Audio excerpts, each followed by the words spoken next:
வணக்கம் மாணவர்களே. இன்றைக்கு வான் சிறப்பு. என்னடா கடவுள் வாழ்த்து நேற்று பார்த்தோம், அடுத்து வான் சிறப்பு. கடவுள் வாழ்த்துல 10 திருக்குறள் இருக்குது, அடுத்து வான் சிறப்புக்கு வந்துட்டியா அப்படின்னு நீங்கள் கேள்வி கேட்கலாம். இயல் என்ற வகையிலே பாயிரவியல், இல்லறவியல், துறவிரவியல், ஊழியல் 4ஆக பிரிச்சிருப்பார். நேற்று வான் சிறப்புன்னு சொல்லிட்டு சரி, நேற்று கடவுள் வாழ்த்துன்னு சொல்லிட்டு முதல்ல கடவுள் என்றால் என்ன, வாழ்த்து என்றால் என்ன அப்படிங்கிறத மட்டும்தான் விளக்கம் பார்த்தோம். புரியுங்களா? இந்த பாயிரவியலில் மொத்த சுருக்கத்தை நான் சொல்கிறேன். இந்த பாயிரவியலில் பார்த்தீங்கன்னா கடவுள் வாழ்த்து, அடுத்து வான் சிறப்பு வைப்பார். இன்றைக்கி வான் சிறப்பு பெருமையை தெரிஞ்சுக்கணும். நீங்கள் வான் சிறப்பு பெருமை, அப்புறம் நீத்தார் பெருமை, அரண் ஒழித்தல். இந்த 4 சப்ஜெக்டோட உள்ள அர்த்தம் என்னான்னு தெரிஞ்சாதான் உங்களுக்கு திருக்குறள் மேலே ஒரு இன்ட்ரெஸ்ட் வரும். நீங்கள் சில பேரை சொல்லலாம், என்னப்பா பண்ணிடுற, படித்து முடிச்சிட்டேன் சார், சும்மா இருக்கானு. படித்து முடிக்கவும் முடியாது, சும்மா இருக்கவும் முடியாது. வடிவேல் சொல்கிறது மாதிரி சும்மாவே உட்கார்ந்தாலும் எவ்வளோ கஷ்டம்னு தெரியும். எல்லாம் படித்து முடிச்சிட்டேன் அப்படின்னு சொல்கிறது மகா பெரிய முட்டாங்க. தமிழே திருக்குறளே படித்து முடிக்க பல ஜென்மம் ஆகும் அப்படின்ட்டார் இலங்கை ஜெயராஜன். உண்மையும் தான், சத்தியமாக தான் சார்.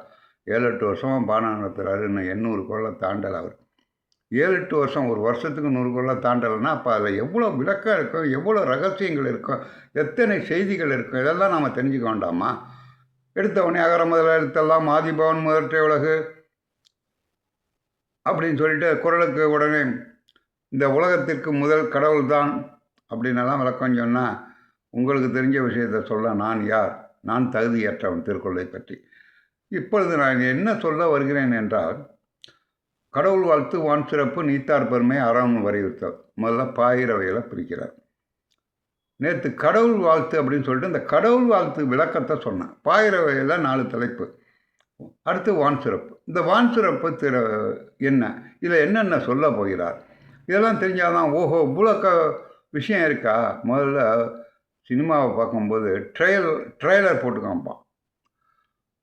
ட்ரெயினில் அடிக்கிறது மாதிரி சீனு, பறக்கிறது மாதிரி சீனு, நல்ல பாட்டு, காதல், லவ், ட்வீட் எல்லாம் காமிச்சாலும் ஓ படம் இப்படியெல்லாம் இருக்குமோ அப்படின்னு நினச்சிட்டு போவீங்க. அதனால் நான் உங்களுக்கு திருக்குறளில் கடவுள் வாழ்த்து, முதல்ல கடவுள்னா என்ன, நேற்று வீடியோ 10-11 நிமிஷம் வீடியோ 53 வியூஸ் தான். அது மிகப்பெரிய விஷயம். எனக்கு ஷார்ட் வீடியோ 3000-4000 வியூஸு, 17,000-18,000 வியூஸ் வரைக்கும் போயிருக்கு ஒரே வீடியோ. ஆனால் லாங் வீடியோவில் 2000-3000 வியூஸ் போயிருக்கு. தற்போது 50 வியூஸு போகிறதுனா அது யூடியூப்போட அல்கோரிதம் என்னன்னு தெரியல. ஷார்ட் வீடியோ போகிற அளவுக்கு லாங் வீடியோ போக மாட்டாங்க. சரி, அந்த அளவுக்கே வேணாம். ஓரளவு படிக்கிறவங்க ஒருத்தம் படித்தாலும் உருப்படியாக படித்து தெரிஞ்சுக்கணும். அதுதான் என்னுடைய லட்சியம். இன்றைக்கி வான் சிறப்பு. கடவுள் வாழ்த்தை பற்றி, கடவுள் என்றால் என்ன, வாழ்த்து என்றால் என்ன, போன வீடியோவில் பேத்தியோட போட்டோவில் தான் போட்டிருக்கேன். இந்த மூஞ்சை பார்த்தா எவனாச்சும் இவன் யாரா பைத்தவங்களை மாதிரி இருக்கானே எவனாச்சும் வீடியோ பார்ப்பாங்களா? அதனால் பேத்தி மூஞ்ச பாட்டேன். அதாவது உள்ளம் மென்மைங்கிறான், உடனே நெஞ்சை கழிச்சு பார்த்தா வெள்ளையா தெரியும். பார்க்குறதுக்கு நான் கேவலமாக இருக்கலாம், சொல்லக்கூடிய கருத்து ஆழமான கருத்து. இது நான் ஆழமான கருத்து சொல்கிறதுக்கு தகுதி கிடையாது. வள்ளுவன் மேலேயும் பரிமேலழகர் மேலேயும் உள்ள நம்பிக்கையில் நான் சொல்லுகிறேன். அவர்களால் சொன்ன கருத்தை எடுத்து சொல்ல ஒரு தூதுவன் போலத்தான் நான். இதை அடிப்படையில் புரிந்து கொள்ள வேண்டும் உலக மக்கள், மாணவர்கள். நன்றி மாணவர்களே. அன்றைக்கி அடுத்து பார்ப்போம். பாயிரவையில் அடுத்த தலைப்பு என்ன கொடுத்துருக்காரு. முதல்ல தலைப்பு என்னான்னு கொடுத்துருக்கோம், புரிஞ்சுக்கிட்டால் தான் அப்புறம் தலைப்புக்குள்ளே உள்ள விஷயம் என்னான்னு புரியும். வான் சிறப்பு. என்ன வான் சிறப்பு? ஒரு புலவனுக்கு வானிலிருந்து மழை பெய்தால் மழையின் பெருமையை பற்றி கவிதையாக எழுத தெரியாதா? இதில் நான் வள்ளுவர் பெரிய சிறப்பாக சொல்லிட்டார் அப்படின்னு நீங்கள் நினைக்கலாம். மிகப்பெரிய முட்டாள்தான். முதல்ல கடவுள் வாழ்த்து பாடினார், கடவுளை பற்றி வணங்கி பாடத் தொடங்கினார் திருக்குறளை. அடுத்த அதிகாரம் பாருங்கள், வான் சிறப்புன்னு வச்சுட்டார். ஏன் வான் சிறப்புன்னு வச்சார்? முதல்ல அதை அடிப்படையில் புரிஞ்சுக்கணும் நீங்கள் உலக மாணவர்கள். அவர் சொல்ல வந்தது அறம்பொருள் இன்பம், வீடு, கடவுள். இந்த அறம்பொருள் இன்பம் நிலைக்க வேண்டுமானால் முதலில் ஜீவராசிகள், உயிர்கள் வாழ வேண்டும். யார்கிட்ட போய் அறம்பொருள் இன்பத்தை பற்றி பேசுகிறது? மரத்துக்கிட்டையும் செடிக்கிட்டையும் பேச முடியுமா? அறத்தை பற்றி, தர்மத்தை பற்றி மரத்துக்கிட்டையும் செடிக்கிட்டையும் பேச முடியுமா? பேச முடியாது.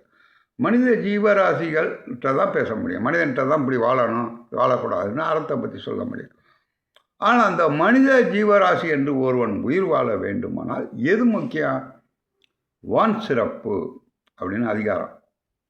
இது ஆகுபெயர் தமிழ் இலக்கணம். வானில் ஒன்றிலிருந்து ஒன்று வருவதால் அதற்கு ஆகுபெயர் தமிழ் இலக்கணம். எல்லாம் புரிஞ்சுக்கணும் மாணவர். வானத்திலிருந்து மழை பெறுவதால் மழையின் பெருமைன்னு வச்சுக்கலாம். ஆனால் வான் சிறப்புன்னு வச்சார். வானினுடைய சிறப்பு, வானிலிருந்து மழை வருகிறால் வான் சிறப்புன்னு வச்சார். இந்த வான் சிறப்புன்னா எதுக்கு பேர் வச்சார் வள்ளுவர்? இதெல்லாம் நீங்கள் தெரிஞ்சுக்கணும். இதை தமிழ் இலக்கணம் வான் சிறப்பு. ஒன்றிலிருந்து ஒன்று தொடங்குவதால் இதற்கு ஆகு பெயர் என்று தமிழ் இலக்கணம். அடுத்து பார்த்திங்கன்னா வானிலிருந்து மழை வருகிறது. இந்த மழை பெய்யறது பெரிய விஷயம் ஒன்று இருக்குது சார். இப்போ தமிழ்நாட்டில் கரூர் எல்லாம் மெட்ராஸாக வச்சுக்கோம், வருஷம் முழுக்க மழை பெஞ்சிக்கிட்டே இருக்குன்னு வச்சுக்கோங்க. அது சிட்டியாவாக இருக்கணும், நாரின்னா சாக்கடையாக போயிடாது. 24 வருஷம் மழை பெய்ஞ்சிக்கிட்டுதா. இந்த மழை என்ன செய்யும் தெரியுங்களா? ஒரு 10 நாள் அடித்து கொடுத்தோம் மழை காலத்தில். அப்புறம் இடையில ஒவ்வொரு நாள் பெய்யும், அப்புறம் பெய்யாது மழையே இல்லைடா, ஒரே வெக்கையாக இருக்குது. இப்போ எல்லாம் பாருங்கள், ஒருத்தர் சட்டையை அவுத்து போட்டு ஏன்டா வேலை செய்யணும். சில பேர் நீங்கள் வாட்டர் டேங்க் புல் பண்ணுறாங்க, 3 வாட்டி புல் பண்ண வேண்டியா இருக்குது. 2000 குளிக்கிறான, வெயில் தாங்க முடியாது. எதுக்கு? இந்த தண்ணீர் இல்லாட்டினா மனித ஜீவராசிகளே வாழ முடியாது. அடிப்படையில் புரிஞ்சுக்கணும். இப்போ மனித ஜீவராசிகள் வாழ்ந்தால் தான் அறம்பொருள் இன்பத்தை பற்றி வள்ளுவர் சொல்ல முடியும். அப்போ மனித ஜீவராசிகள் வாழ்வதற்கு எது உதவியாக இருக்கிறது? மழை இருக்கிறது. அப்போ மழையின் பெருமையை கூறாமல் மனிதனுடைய பெருமையை, அறத்தின் பெருமையும் தர்மத்தின் பெருமையும் வள்ளுவர் கூறி என்ன பயன்?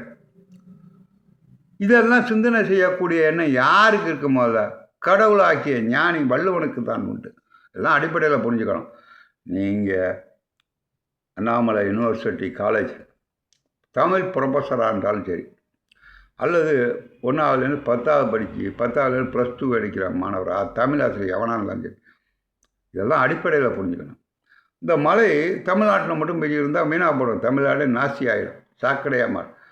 அதனால் என்ன நினைக்கிறாரு? கடவுள் தான் உலகத்தை படைத்தவர், அவனுடைய சந்ததி தான், கடவுளினால் தான் இந்த உலகம் படைக்கப்பட்டது. அப்போ அந்த உலகத்தில் உள்ள ஜீவராசிகள் அனைத்தும் வாழ வேண்டும், உலகத்தில் உள்ள அனைத்து நாட்டு மக்களும் வாழ வேண்டும். அவனுடைய எண்ணம் பாருங்கள். வான் நின்று வழங்கி வருதலால் தான் அமிர்தம் என்று நாற்பாற்று அப்படின்னு முதல் கொள்ள மிகப்பெரிய விஷயம்.